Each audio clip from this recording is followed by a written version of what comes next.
Hello.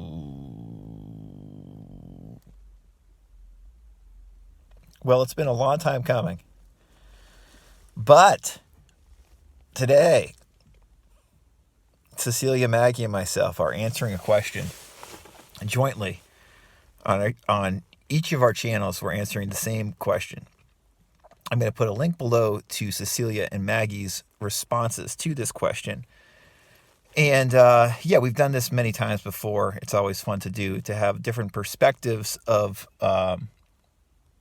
questions that are commonly asked in manifesting circles, and just to hear different responses from people who have YouTube channels about them. I don't know what Cecilia's going to say about it. I don't know what Maggie's going to say about it. And I'm just going to give my 2 cents here. My video today actually is going to be short. Um, I've touched upon this before a little bit, but yeah, I'll try to just make it pretty clear today. The question basically is, given the state of the world, specifically like you could say the war-torn state of the world, the state of international violence, the state of, one could say, lack and disease and poverty and warfare, how, how am I supposed to really, apply these manifesting principles to this? And does it make me doubtful that these principles or ideas even really mean anything when I see the state of the world and see all the strife? And so this is a very good question. This is a perennial question. And my answer, I think, is going to be relatively short because I don't really have anything profound to say about it that's not very obvious. In my opinion, we implement these various manifesting ideas and concepts with the state of the world in mind. We don't turn away from the state of the world. We acknowledge it fully. I don't believe that you can shift realities and there's no war anymore in a literal sense, I shift timelines and all of a sudden everybody's happy and green and drinking mint julep tea. I don't believe that bullshit.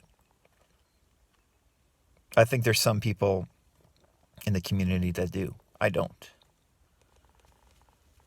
I think the strife we see is real.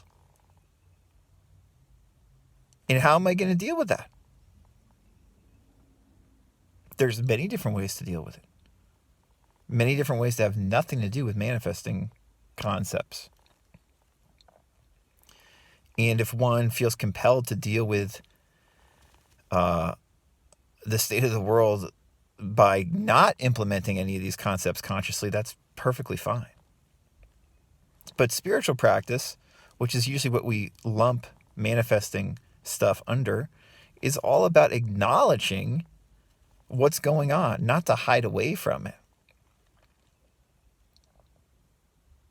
Like you look at the Bible, for instance, and there's constantly battles and war and strife going on throughout the Bible.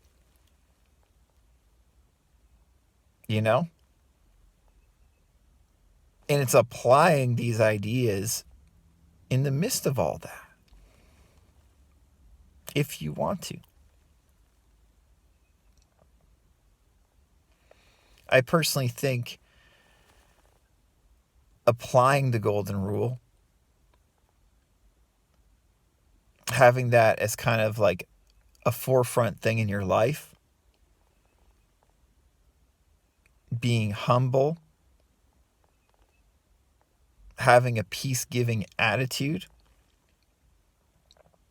these things all help resolve issues, not just on a micro level, but also on a macro level. But that doesn't mean that the macro issues are not going on. I think in a small way, by teaching people about these ideas and treating their neighbor justly and implementing that in my own life and helping other people integrate that into their own lives is helpful. In my experiences, people that are spiritual are not warmongering people. Now, I know that's can be debated, of course, because there's so many religious, dogmatic zealots who are warmongers, and religion has caused so many wars, fighting over whose God is better, whose God is true. But that's not spirituality. That's not true spirituality. People who are truly spiritual, generally speaking, are looking for unification. They're looking for peace.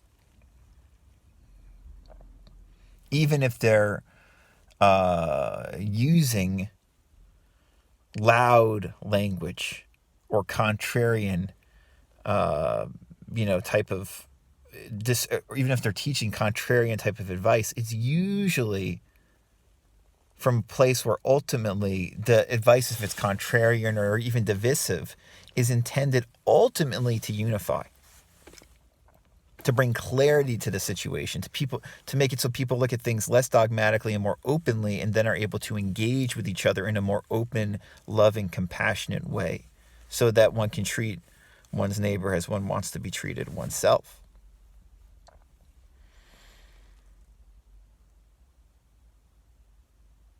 But to deny that war is happening, is stupid and offensive, in my opinion. To deny that a lot of the social inequity that's going on in the world has gone on for a long time and is certainly still going on, does not exist, is dumb. And the way that a lot of people apply these ideas, especially like in the self-improvement space, is very self-centered, in my opinion. Very self-centered. And that's not what I'm suggesting I do or you do.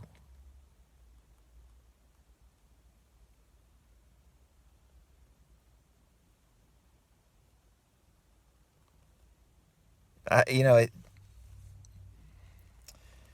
think there's actually a real lack of education in regards to international strife. And you can very easily argue that there's actually not as many battles and wars and things of that nature as there used to be. But people don't really want to look at underlying causes for a lot of this stuff, in my opinion, as much as they could. Underlying economic causes, social inequality, things of that nature. I was fortunate enough to be exposed to Noam Chomsky when I was pretty young. Oh, gosh. And a movie, a documentary I'd recommend is there's a documentary from, I believe, the 80s or early 90s called Manufacturing Consent. And it's a documentary about Noam Chomsky. And Manufacturing Consent was, I think, a book that Chomsky and this other economist from Wharton or something wrote. Anyway, it's a great documentary. Manufacturing Consent. Check that out. I'll put the link below. But understand that these ideas, implementing these manifesting ideas, should not be done selfishly with a lowercase s. They should be done selfishly with an uppercase S. By embodying a more, one could say, aware and compassionate personality, one becomes ultimately more of a peaceful and unifying presence, in my opinion, and less likely to cause strife, both on a, micro level in your household and your work and your community, and on a macro level, which is, the international scene. But don't shy away from these things, and don't think that they are not tied to manifesting, because they are tied to it. And if you think that manifesting something is different from the state of the world and the states of strife we see in the news, I think you're mistaken, because it's all tied together. So just be honest with yourself, be mature about it, and I think it will then be very beneficial and helpful, not only for yourself but for others, if you're able to embody these manifesting concepts more, fully, and with more awareness in your everyday life. I hope that was helpful. Check out Cecilia and Maggie's videos. The links are below.